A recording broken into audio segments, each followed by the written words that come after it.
Many of you know this story, The Giving Tree by Shel Silverstein.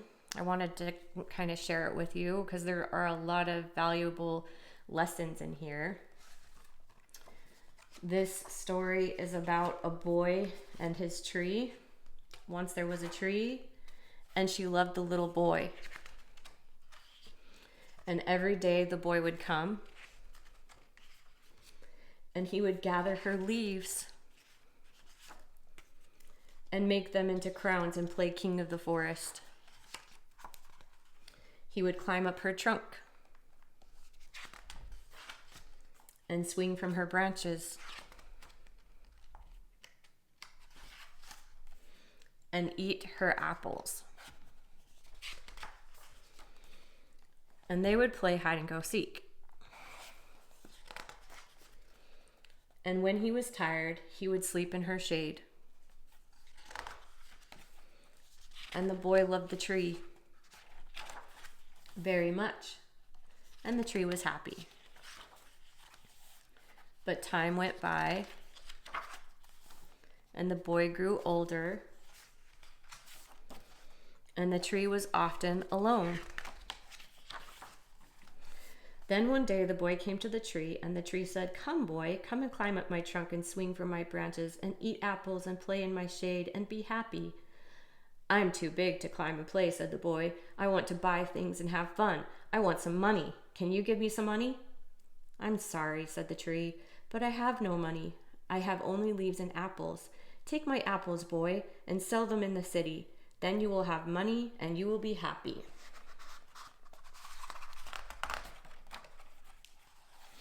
And so the boy climbed up the tree and gathered her apples and carried them away, and the tree was happy.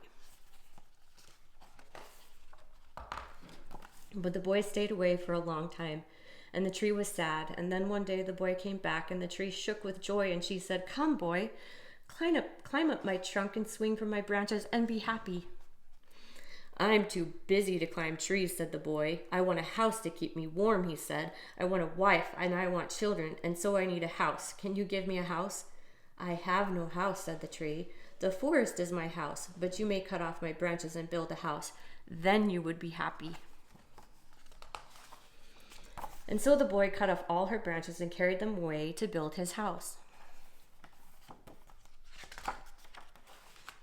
And the tree was happy.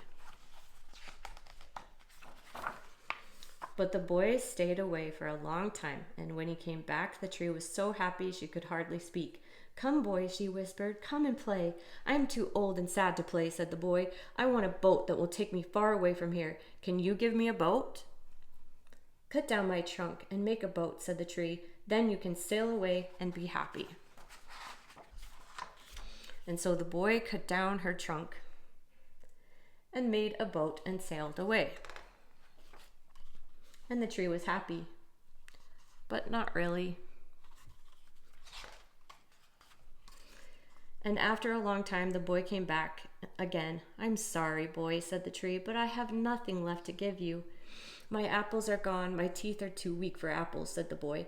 "My branches are gone," said the tree. "You cannot swing on them." "I'm too old to swing on branches," said the boy. "My trunk is gone," said the tree. "You cannot climb." "I'm too tired to climb," said the boy. "I'm sorry," said the tree. "I wish that I could give you something, but I have nothing left. I'm just an old stump. I'm sorry." "I don't need very much now," said the boy. "Just a quiet place to sit and rest. I'm very tired." "Well," said the tree, straightening herself up as much as she could, "well, an old stump is good for sitting and resting. Come, boy, sit down and rest." And the boy did. And the tree was happy. The end.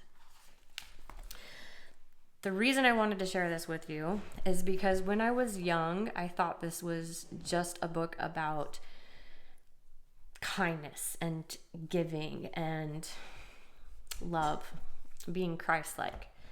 And as I have grown and grown some wisdom, I've learned that the book is also about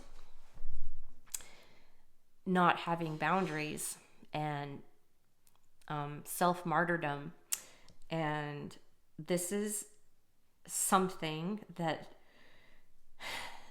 is a very important lesson for people who have been abused or taken advantage of by a narcissist. We were not meant, and nor does it make God very happy, to cut ourselves all the way down to a stump. That is not what we are meant to do. If we were to give of our apples, let's say,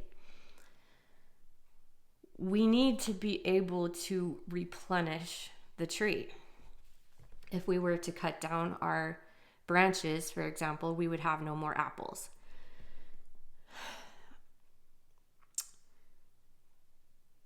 My mom taught me that, and my dad actually taught me that my purpose was to be used, to be stepped upon, to be taken from.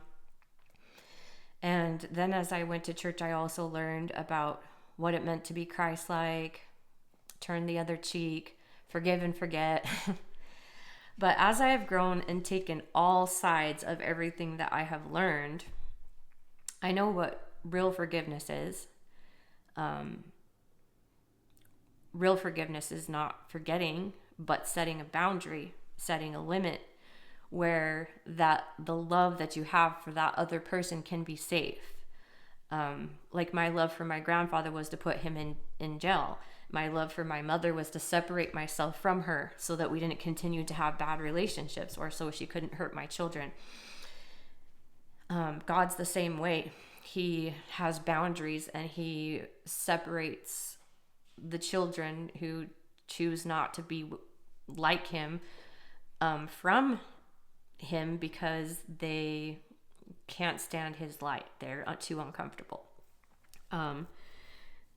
He gives us negative consequences and positive consequences. God clearly has boundaries, and we need to have boundaries.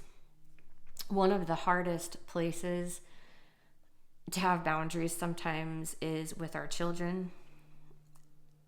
I have had some friends that I've kind of struggled to have a relationship with because their children ruled their lives. They ruled their lives. Now, we are obligated as parents to love and nurture our children and to provide them with the needs that they have, but that does not mean that our children should take everything from us. They should not run us dry. And this is true for every relationship. In a marriage, in extended family, or if you're a child in a family, it is not right for someone to take advantage of you. And you got to set those boundaries. Those boundaries mean love. In business, I had a hard time setting prices and raising my prices. And someone once told me, think of it this way. If you charge what you need to charge, then you can keep your business running and help more people. And that's really what this book is about to me.